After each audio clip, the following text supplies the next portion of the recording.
सारे जहां से अच्छा हिंदोस्तां हमारा, हम बुलबुलें हैं इसके ये गुलिस्तां हमारा। सबसे मजबूत लोकतंत्र भारत, सबसे मजबूत लोकतांत्रिक देश भारत, और इस लोकतंत्र के उत्सव का आगाज यानी चुनाव का आगाज हो चुका है। वर्ष 2024 में लोकसभा के चुनाव होने जा रहे हैं।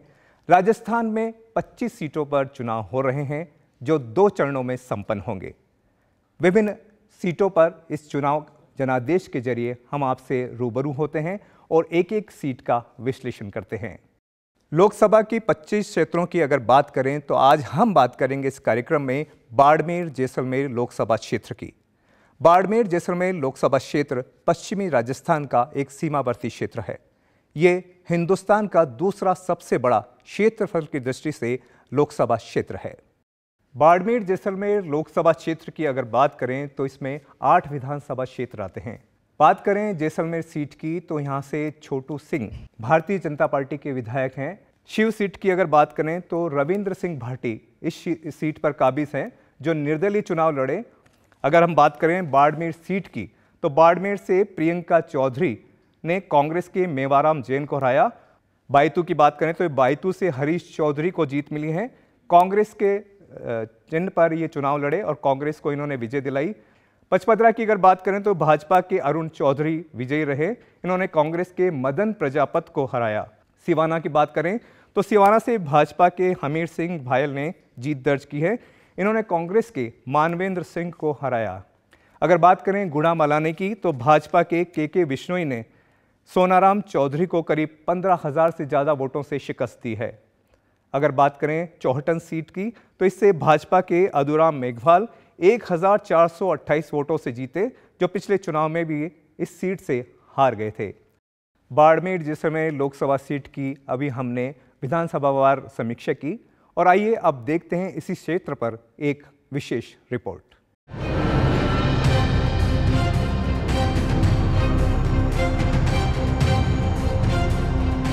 बाड़मेर में लोकसभा चुनाव का बिगुल बज चुका है। चारों ओर रेगिस्तान से घिरे इस लोकसभा क्षेत्र में गर्मी बढ़ने के साथ ही राजनीतिक सरगर्मियां भी तेज हो गई हैं। इस सीट पर भाजपा और कांग्रेस के अलावा मजबूत निर्दलीय प्रत्याशी के चुनाव मैदान में होने से मुकाबला त्रिकोणीय होने के साथ ही रोचक बना हुआ है।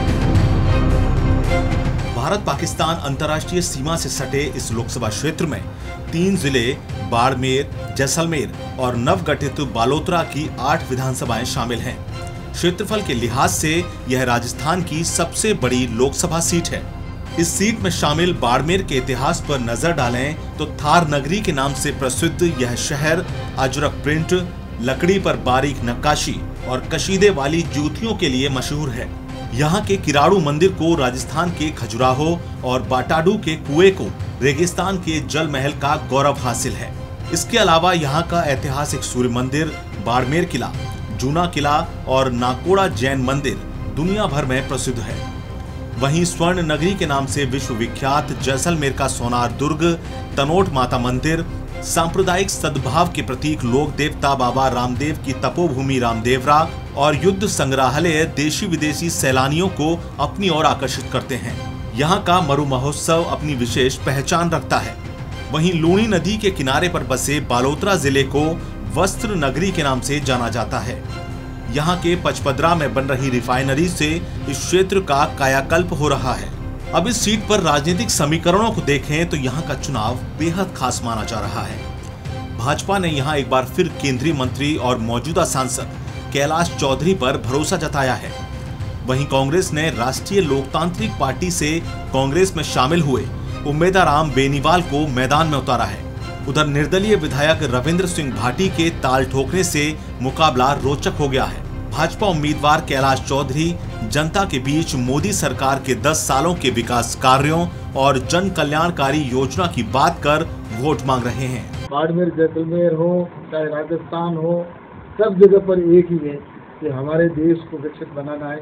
जब तक छोटे से छोटे गांव का विकास नहीं होगा, जब तक गरीब का उत्थान नहीं होगा, तब तक भारत विकसित राष्ट्र नहीं बन सकता। तो मुझे लगता है कि जितने भी काम हुए ये आने वाले समय के अंदर, ये तो अभी नींव रखने का काम हुआ है।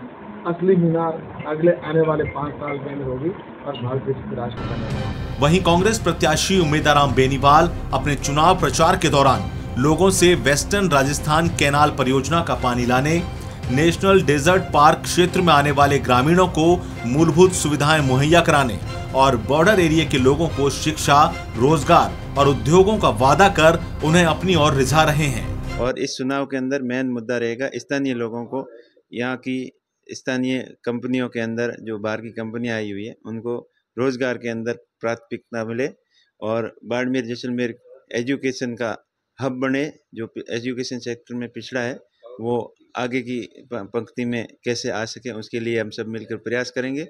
उधर निर्दलीय प्रत्याशी रविंद्र सिंह भाटी भी दूर दराज के गांव में बिजली, पानी और अन्य विकास के काम करवाने का भरोसा दिलाकर मुकाबले को कड़ा बना रहे हैं। सबों बड़ी चीज पानी रही है, पता शिक्षा चिकित्सा तो है ही, और तमाम यह चीजा कारण अगर मैं बात करूं कल्याणपुर और हुए सिंदरी समदड़ी बेल्ट रही तो वह गंदे पानी के कारण कई सारा किसान भाई है जो परेशान हो रहा है। नहर बेल्ट रे मीना बिजली की समस्या बहुत बड़ी है, तो समस्या की तो कोई कमी को नहीं है, पर ये तरह लोगों ना भरोसा है कि मोटियार आगे आ है, युवा आगे आ है और उम्र समस्या रे वास्ते काम करे। बाड़मेर लोकसभा सीट पर 2019 में हुए चुनाव के नतीजों पर नजर डालें तो भाजपा के कैलाश चौधरी ने कांग्रेस के मानवेंद्र सिंह को 3,20,000 से अधिक वोटों से हराकर जीत हासिल की थी। वहीं यहां 1952 से अब तक हुए 17 चुनावों को देखें तो इस सीट पर कांग्रेस का वर्चस्व रहा है। इस दौरान यहां कांग्रेस 9, भाजपा 3 और निर्दलीय व अन्य दल 5 बार जीते हैं। यहां सबसे ज्यादा 4 बार कर्नल सोनाराम चौधरी सांसद निर्वाचित हुए हैं।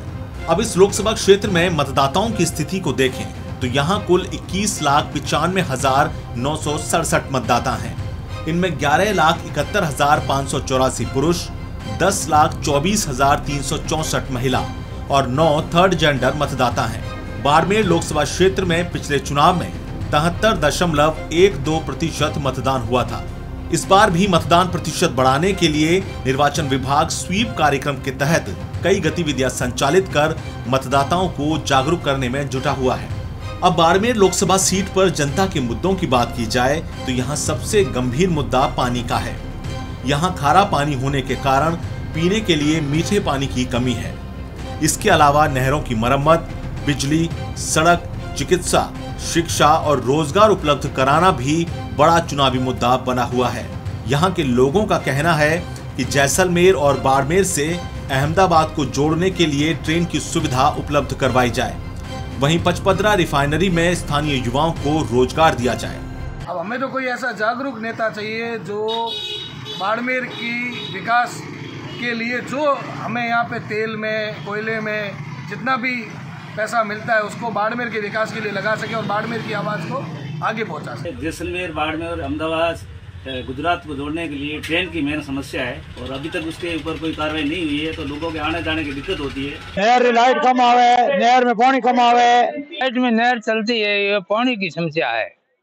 पानी बिल्कुल खारा है और नहर लावा की कोशिश है। हमारे सब समस्या ये पानी की समस्या है, बिजली की समस्या है। समस्या हमारे आज 2 साल हो गए, पानी बिल्कुल पीने को मिल ही नहीं रहा है। एजुकेशन, लाइट, पानी, रोड है, शिक्षा सबसे बेहतर पहले शिक्षा होनी चाहिए। रिफाइनरी होने के बावजूद भी यहाँ के स्थानीय लोगों को रोजगार नहीं मिल रहा है और युवा दर दर की ठोकरें खा रहे हैं। फैक्ट्री का पानी आ रहा है, इससे हम बहुत परेशान है। बालोतरा से 18 किलोमीटर दूर पड़ता है, वहाँ पर आइएगा कभी, आपको वहाँ पर रोड नहीं, खड्डे ही खड्डे नजर आएंगे। भले ही बाड़मेर लोकसभा सीट पर सभी उम्मीदवार अपनी अपनी जीत के दावे कर रहे हों, लेकिन यहाँ की जनता किस पर अपना भरोसा जताकर प्रतिनिधि चुनेगी? क्या जनादेश रहेगा? इसका फैसला 4 जून को आने वाले चुनाव परिणाम में होगा। दूरदर्शन समाचार के लिए जयपुर से देवेंद्र शर्मा, वेद प्रकाश और बाड़मेर से सुमित देवड़ा की रिपोर्ट। अभी आपने देखा इस टीवी रिपोर्ट के जरिए कि बाड़मेर जैसलमेर लोकसभा क्षेत्र में वो कौन से मुद्दे हैं जो इस बार लोकसभा चुनाव में देखने को मिलेंगे और किस तरह के समीकरण यहाँ के चुनाव को प्रभावित करेंगे। और इन्हीं सब पर चर्चा करने के लिए आज हमारे स्टूडियो में 2 खास मेहमान हैं। आइए उनसे आपका परिचय कराते हैं। दिनेश गौरसिया जी हमारे साथ मौजूद हैं। आप राजनीतिक विश्लेषक हैं सर, आपका बहुत बहुत स्वागत है।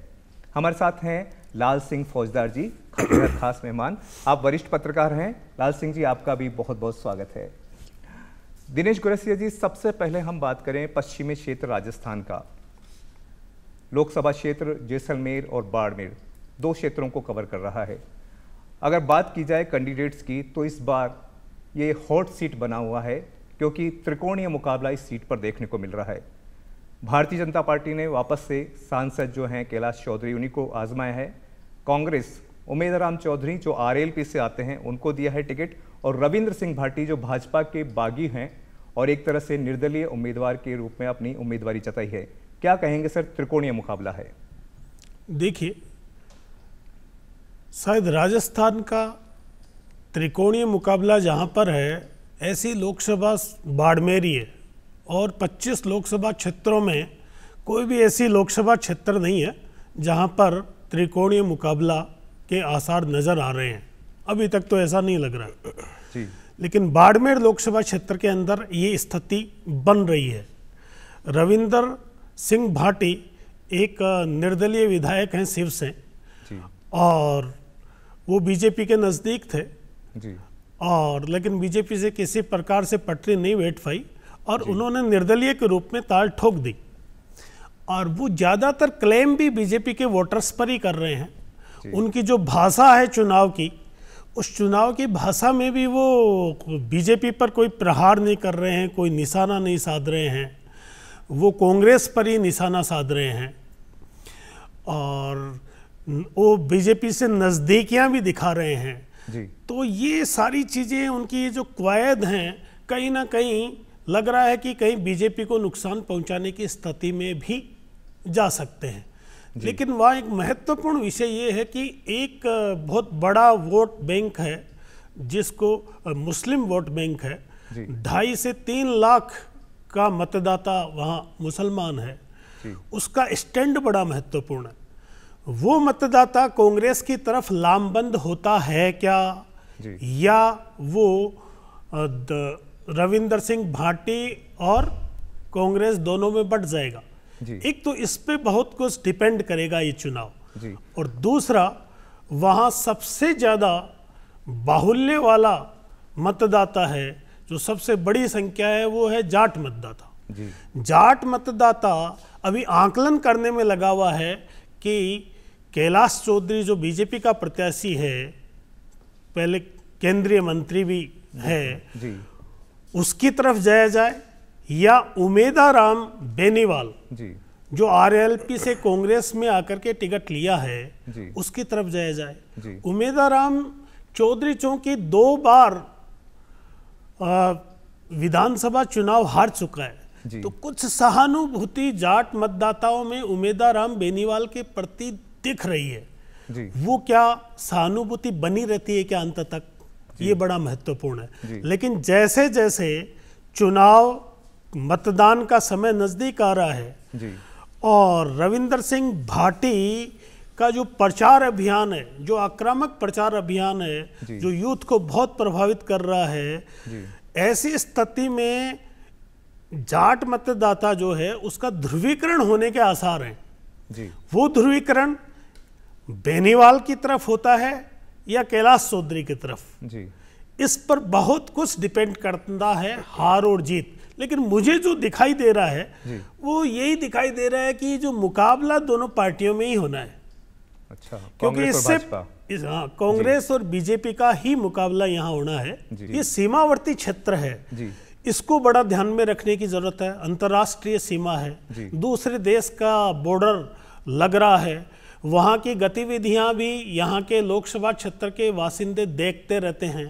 कभी कोई मिसाइल आकर गिर जाती है, कभी कोई घूसपैठिए से सामना करना पड़ता है, कभी कोई जासूस की पकड़ धकड़ को वहाँ की जनता महसूस करती है, कोई एंटी नेशनल गतिविधियों का भी सामना वहाँ करती रहती हैं। सेना की जो मूवमेंट हैं और सेना की जो तैयारियां हैं और युद्धाभ्यास हैं, उनको देखने को मिलता है। ऐसी स्थिति के अंदर राष्ट्रीय मुद्दे यहाँ जरूर हावी रहते हैं। लाल सिंह जी, राष्ट्रीय मुद्दे हावी रहते हैं, इनका कहना है दिनेश गुरसिया जी का। और एक बात मैं आपसे जानना चाहूँगा लाल सिंह जी कि इन्होंने बात की मुस्लिम मतदाता की, तो शिव जो विधानसभा सीट है उससे रविंद्र सिंह भाटी आते हैं जीत करके, और जो अमीन खान हैं वो कई बार कांग्रेस से विधायक रह चुके हैं और जीतते आए हैं, खुद मुस्लिम प्रत्याशी रहे हैं वो, ठीक है। अब इस बार जो आरएलपी से कांग्रेस ज्वाइन करके आए हैं उमेदवार राम जी, तो कांग्रेस ने उनको टिकट दिया है, नागौर सीट आरएलपी को दे चुकी है पहले, ये जो इंडिया गठबंधन है वो। तो सर किस तरह देखते हैं, ये दूसरे उम्मीदवार आरएलपी के हैं, तो क्या कोई अंदरूनी कुछ चीज़ है या कांग्रेस ज्वाइन करी है, क्या क्या कारण देखते हैं इसका आप? देखिए अलीमुद्दीन जी, बहुत इसमें मैं आप जो कहना चाह रहे हैं मैं उसको यूँ स्पष्ट करना चाहूँगा कि लोकसभा का चुनाव जो होता है और विधानसभा का चुनाव होता है उसमें बड़ा बेसिक अंतर होता है।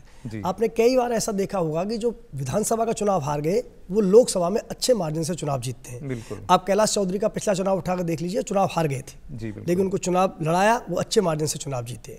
तो ऐसे कई उदाहरण हैं। अभी भी आपने जैसे देखा हो कई सीटों पर भारतीय जनता पार्टी ने उन प्रत्याशियों को मैदान में उतारा है जो चुनाव हार गए थे विधानसभा का। ज्योति मिर्धा को आप ले सकते हैं, भागीरथ चौधरी को आप ले सकते हैं, तो शुभकर्ण चौधरी को आप ले सकते हैं। तो तमाम ऐसे प्रत्याशी जो विधानसभा का चुनाव हार गए, चूंकि विधानसभा का जो वोट ऑफ पैटर्न होता है अलीमुद्दीन जी वो अलग होता है। वहां पर स्थानीय मुद्दे हावी होते हैं, जातिगत समीकरण हावी होते हैं। लोकसभा का चुनाव काफी हद तक राष्ट्रीय मुद्दों पर केंद्रित होता है। लेकिन जैसा कि मेरे साथी गौरसिया जी बता रहे थे कि एकमात्र लोकसभा क्षेत्र है बाड़मेर जैसलमेर जहां कहीं ना कहीं लग रहा है कि त्रिकोणीय मुकाबला हो सकता है। अदरवाइज बाकी सारी जो 24 सीटें वहां दोनों बीजेपी और कांग्रेस के बीच आमने सामने का मुकाबला है। अब चूंकि ये कई मायनों में, चाहे वो जातीय समीकरण आप ले लीजिए, आप भौगोलिक स्थिति आप ले लीजिए, और लोकसभा क्षेत्रों के अलावा वहाँ की जीवनचर्या आप ले लीजिए, काफ़ी अलग तरह का लोकसभा क्षेत्र है। भौगोलिक दृष्टि से बहुत लंबा वो क्षेत्र है। कई बार मेरी वहाँ के जो लोकसभा का चुनाव लड़ रहे हैं उनसे बात होती है तो क्योंकि प्रचार करना वहाँ आसान नहीं है, ढाणियों में बटा हुआ वो इलाका है। तो आरएलपी के गठबंधन से आपने कहा कि नागौर में इस बार हनुमान बेनीवाल को चुनाव उतारा गया और यहाँ आरएलपी से कांग्रेस में उनको लेकर चुनाव लड़ाया गया। वो तो साफ दिख रहा है गठबंधन तो है ही, लेकिन यहाँ मैं फिर वो दोहरा रहा हूँ क्योंकि राष्ट्रीय मुद्दे बहुत ज़्यादा हावी होते हैं। अगर ये त्रिकोणीय मुकाबला बनता है तो इसमें जातियों की बहुत अहम भूमिका हो जाएगी, क्योंकि अगर ऐसा लगा, जैसा कि दिनेश जी कह रहे थे, मैं काफ़ी हद तक सहमत हूँ कि रविंदर सिंह भाटी का चुनाव अगर जातिगत समीकरण की तरफ बढ़ता है तो जाट लामबंद हो सकता है। अब जाट लामबंद किसकी तरफ होगा? जो उनको विजयी होता हुआ नजर आएगा। एक बात। दूसरी बात, मुस्लिम मतदाता हमेशा इस इलाके में बड़ी भूमिका अदा करते आ रहे हैं, तो क्या वो डिवाइड होगा या वो कांग्रेस के पास जाएगा, या रविंदर सिंह भाटी जैसा कि भाई नारा लगा रहे हैं कि वो सभी जातियों को, जाटों के अलावा और साथ लेकर चल रहे हैं, तो क्या इस भ्रम जाल में आकर मुस्लिम मतदाता डाइवर्ट होकर उधर जाएगा? लेकिन चूंकि ऐसा होता नहीं है, लोकसभा का चुनाव है, इसमें जो वोटर होता है वो जानता है कि मुकाबला किसके बीच है और वो अपना वोट खराब करना नहीं चाहता। मुकाबला तय है, बीजेपी और कांग्रेस के बीच ही रहने वाला है। रविंदर सिंह भाटी नुकसान किसको पहुंचाएंगे, ये बहुत बड़ी गौर करने वाली बात है। क्या होता है, कई बार हम राजनीति में बड़े अजीब सियासी समीकरण देखते हैं। खड़ा हुआ प्रत्याशी एक जाति विशेष का होता है तो लगता है कि उसको नुकसान पहुंचा रहा है, लेकिन उसको वोट किसका पड़ रहा है वो मायने रखता है। अगर मान लो ये आपने जाट एंटी नारा देकर चुनाव प्रचार को आगे बढ़ाया और एससी वोटों में सेंध लगाने में कामयाब होते हैं तो आप नुकसान करते हैं कांग्रेस का। ठीक है, राजपूत होने के नाते आप राजपूत का जितना वोट रविंदर सिंह भाटी ले जाएगा वो निश्चित रूप से बीजेपी को कमजोर करेगा। लेकिन अगर इस नारे के साथ आगे बढ़ते हो, आप मुस्लिम मतदाताओं को अपने पक्ष लाने में सफल होते हो, एससी मतदाताओं को लाने में आप सफल होते हो, तो ये नुकसान सीधा सीधा कांग्रेस को होगा।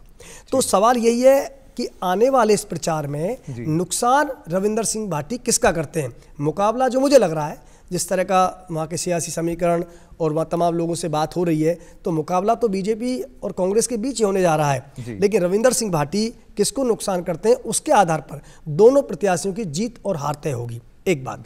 दूसरी बात और है अलीमुद्दीन जी इसमें, क्योंकि ये चुनाव राष्ट्रीय स्तर का चुनाव है, लोकसभा का चुनाव है।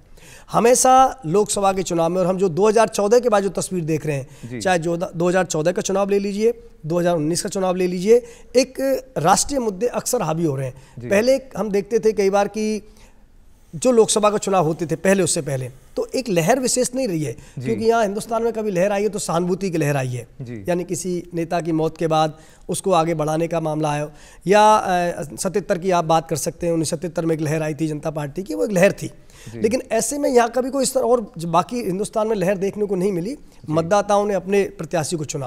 लेकिन 2014 और 2019 के बाद जो प्रबल राष्ट्रवाद हिंदुस्तान में नहीं अलीमुद्दीन जी, दुनिया भर के कई देशों में ये देखने को मिल रहा है कि राष्ट्रवाद की तरफ एक तरफ बढ़ रहे हैं। समय आता है, ये भी एक समय का चक्र होता है कि राष्ट्रवाद हावी होता है, कभी साम्यवाद का समय रहा था, कभी पूंजीवाद का समय रहा था, तो अब धीरे धीरे कहीं ना कहीं देशों में राष्ट्रवाद की तरफ प्रखर भावना बढ़ रही है और उसका फायदा सीधा सीधा बीजेपी को होता हुआ नजर आ रहा है। जी बिल्कुल, देखा जाए राष्ट्रवाद की आपने बात करी, तो अब दिनेश गोरसिया जी हम बात करें स्थानीय मुद्दों की, जो वहाँ के लोकल लोग हैं वो किस तरह के मुद्दे हैं जो उनको प्रभावित करेंगे और वो अपने जनप्रतिनिधि से क्या चाहेंगे कि हमारा जनप्रतिनिधि ऐसा हो जो हमारे लिए ये लोकसभा चुनाव जीते और हमारे लिए ये करे, क्या कहना चाहेंगे आप? क्योंकि रिफाइनरी को देखा जाए तो बहुत बड़ा एक तरह से हब बन रहा है वो भी रिफाइनरी का भी, और एशिया की सबसे बड़ी रिफाइनरी वो कही जा रही है, तो अगले वर्ष शायद उसका संभावित है कि वो शुरू भी हो जाए, तो क्या कहेंगे, वो वहाँ भी रोजगार के अवसर मिलेंगे?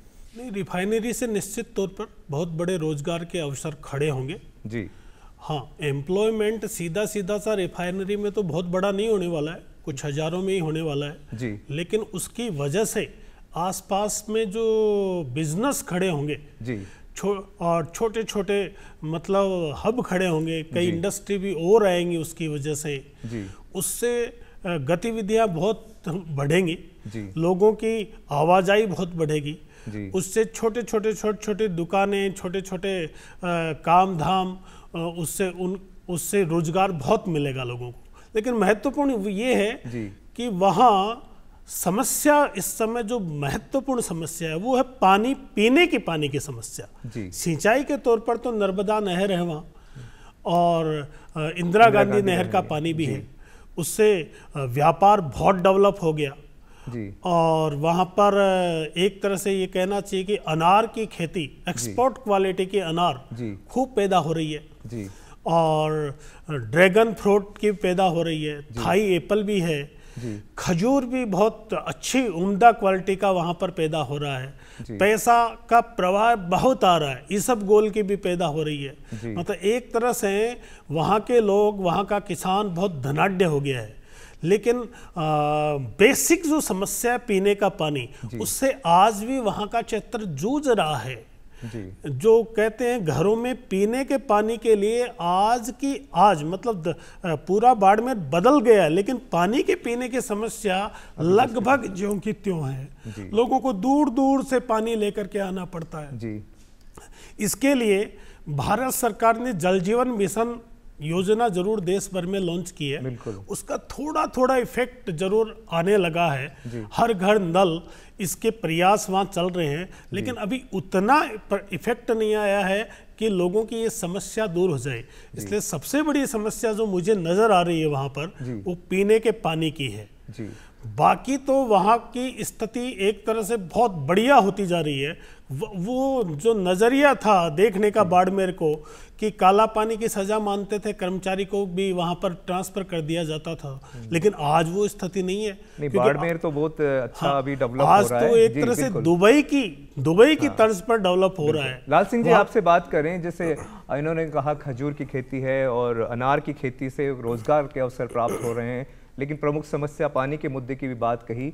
सीमावर्ती इलाका है, अंतर्राष्ट्रीय सीमा पड़ती है। लाल सिंह जी, क्या स्थानीय लोगों के मुद्दे हैं, क्या समस्याओं से उनको रूबरू होना पड़ता है, क्या कहेंगे आप इस बारे में? देखिए अलीमुद्दीन जी, कि मैंने कहा कि बॉर्डर का जो इलाका होता है उनकी समस्याएं भी अलग होती हैं, क्योंकि एक पानी की समस्या बहुत बड़ी समस्या है। और आप देखिए, जब कभी राजस्थान का जिक्र आता है या हम भारत में हम कभी राजस्थान का, तो आप क्या तस्वीर देखते हैं? ऊंट देखते हो और पीछे धोरा देखते हो, मतलब रेगिस्तान देखते हो। तो ये प्रतिनिधित्व करता है आपका बाड़मेर जैसलमेर का इलाका। जब धोरा है, पूरा समुद्र है, रेगिस्तान का पूरा समुद्र है, मीलों चल के महिलाएं एक घड़ा भरकर पानी लाती हैं। आप देखिए कि हम उस जीवन शैली की कल्पना भी नहीं कर सकते, बातें जरूर कर रहे हैं हम, कि किस तरह पानी के पीने का उपयोग कपड़ा धोने में करते हैं, उसी पानी का उपयोग अन्य कार्यों में करते हैं। आप देखिए यहाँ वो जो बचत, यानी कि पानी के महत्व को अगर कभी समझना हो ना जीवन में, प्रतिबंधित चीजें भी उनको देखने को मिलती हैं क्योंकि बॉर्डर एरिया है। तो बिल्कुल देखो, वो तो होता ही है। मैं वही तो कह रहा हूँ, ये कितना इफेक्ट करेगा उनको देखना पड़ता है, क्योंकि उनको आसपास लगातार सेना के जाते हुए ट्रक उनको नजर आते हैं। आसपास का बॉर्डर इलाका बम धमाकों से कई बार उनकी नींदें खुलती हैं।